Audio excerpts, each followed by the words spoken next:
Ingabire Habiba. Yego. Amakuru yawe? Ni meza. Nitwa nde? Mike. Irinde? Karangwa. Kuturakariye se? Oya ntabwo barakariye. Okay, nibyo nashaka kubona use. Winjiye uturakariye. Wese ufite ubwoba? Oya. Kamera zaguteye ubwoba? Cyane. Okay, icyo nicyo dushaka. Uraseka neza. Merci. Ishusho yawe impura mu maso kahora nkubona impumuro yawe imbere umubavu ntagukurikira sinabasha kubihisha. I need your attention. Sorry? I need your attention. Hanyuma rero ndashaka undebe.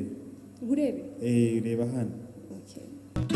Oya sinakubeshya ngo n'Imana yakunyeretse ndetse nta n'umuhanuzi wampanuriye kugukunda n'umutima wanjye waguciye iryera kuva ubwo umbuza amahwemo uti nuriya nta wundi ukwiye kuzabwira ya magambo uti. Habiba, you are a good candidate. Thank you. From candidate mwiza dufite hano. Thank you very much. And by the way, nakunze makeup yawe. Thank you. Amaso washyizeho mascara neza, eyeliner, it's fine. Yeah, I appreciate it. Every day inguma mu matwi impumuriza inyongorera. Hey baby, when we are together, can we please that we love? Every time we need to feel like coming heaven, feeling high. I don't want to let go, girl.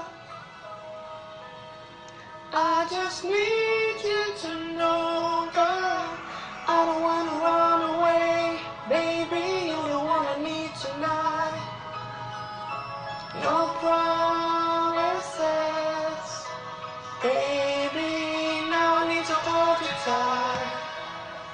I just wanna lie in your arms. Here tonight, baby. When Utangiye kureba hariya, nshobora kukwima Yesu yanjye. Kandi ntacyo wantwara. Yego. Sibyo?